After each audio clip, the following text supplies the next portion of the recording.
За, улсын төсвийн хөрөнгө оруулалтаар хийгдэх төсөвт ажлуудын өртгөн дараа жил нь өсөөд идэг ийм байдал байнга давтагдж байна. Тэгээд энэ өссөн дүн нь төсвүүдээр нэмж суугдаад байна.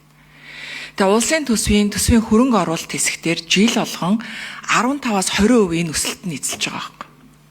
Сүүлийн 3 жилийн өсөлтийг нийлбэр дүнгээр нь аваад үзсэн чинь 1.9 их найдад хүрэх болсон. Энэ бол ерөөсөө тэр чигээрээ цахилгаан станц барих ийм том дүнгээр энэ төсөвчийн өсөөд ийн гэсэн үг байхгүй. Тэгээ яагаад ингэж төсөв өсөөд идэх юм бэ? Гэд үзэхлээр ерөөсөө л нэг үндсэн шалтгаан сая гишүүд бүгдээрээ хэлж байна. Техник эдийн засгийн үндэслэл нь хангалттай биш байна. Төсвийн шаардлагатай материалууд хангалттай биш байна. Тийм учраас жишг тэзүү ашиглаж байгаа. Тэгээд жишг тэзүүгээ яг одоо хөрсөн дээрээ бүтээн байгуулалтаа ихлээр бүх одоо тооцоололт нь зөрдөг. Тэгээд нэмэлт төсөв суулгах шаардлагатай болдог.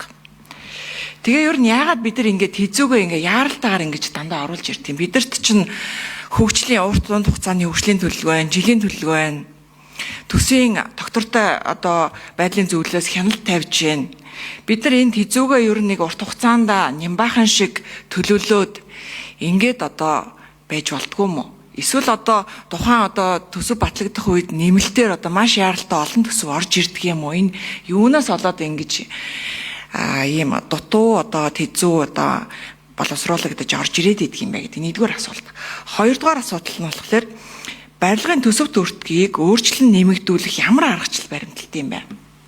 Жишээлбэл одоо энэ чи барилгын төсөв төртгийг өөрчлөн томсгох хэлбэрээр тооцоолох аргачлал дээр нь хэрэглээний үнийн индекс, валютын ханш зэргийг суур хүчин зүйл алгаж тооцно гэсэн байна. Энэ бол инфляцийн түвшингөөр л ер нь өсгөнө л гэсэн үг шүү дээ.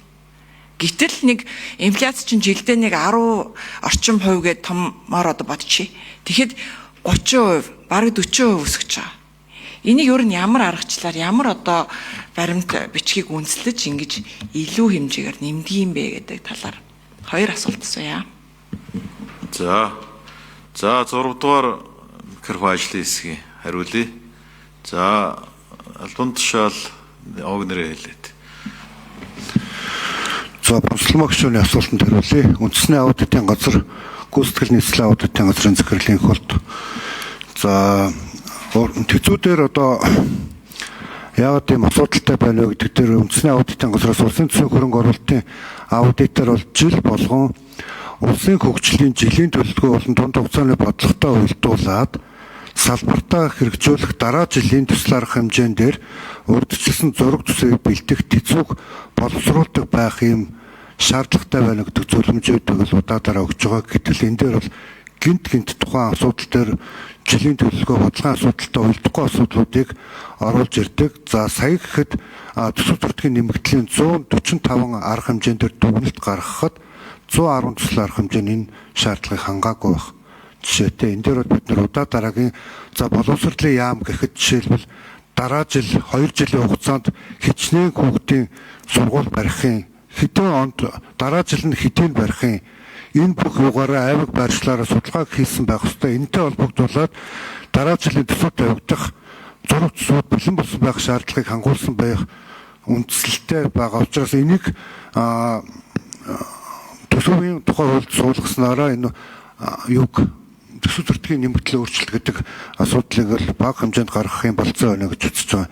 За хоёр дахь асуудлын хувьд бол тэр томсгосон хэлбэрээр төсөв зохиох ийм аргачлал заавар нь бол батлагдсан байгаа холбогдох эрх бүхий байгууллагын гэвч одоогийн байдлаар бодит нөхцөлд бол энэ нь хэрэглэгдэхгүй байгаа. Энэ одоо хэрэглээний үнийн индекс болон холбогдох энэ өөрчлөлтүүдийг уялдуулж төсөвтөө энийг ашиглахгүй байгаагаас бол энэ эрх зүйн орчинд байгаа боловч бодит хэрэглээн дээр бол энийг ашиглахгүй байна гэж энэ аудитор дүгнсэн. За дээрэс нь төсөв төртгийн өөрчлөлтийг оруулаад байгаа 3 багц шалтгаан байна гэж бол аудитор тодорхойлсон байгаа. За энэ дээр бол нэгдүгээр тийм төлөвлөлтийн үйл явдлын дараалал бол алдагдсан байгаа. За төлөвлөж хууль суулгасныхаа араас нь төсөвлөлтийн шаардлага хангуулахын процессыг яваад байна. Хоёрт нь бол тэр нэмэлт ажлуудыг бол үндэслэгүйгээр төсөөлж орж ирж байгаа.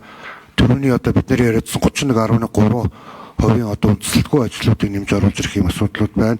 За батлагдсан төсөвдөр бол зураг зүйг өөрчлөх асуудлуудаар бол зураг зүйн өөрчлөлтүүд орж ийнэ гэдэг ийм асуудлуудыг бол гаргаад тавьсан. За ер нь саяны асуудлуудтай холбоотойгоор хяналт хариуцлагын тогтолцоо гэдэг асуудал ер нь байхгүй байна. Тухайлбал саяны аудитээр бол нийтдээ 85 хуулийн этгээд бол зураг төсөв боловсруулснаас 65 хуулийн этгээд нь бол алдаатай зураг төслүүд ингээ боловсруулж гаргаад байгаа. Энэ дээр яг наривчилсан ямар хариуцлага тооцох юм бэ? Хэн хариуцлага тооцох юм бэ гэдгийг ерөөс нэрийн тодорхойлж өгөөгүй.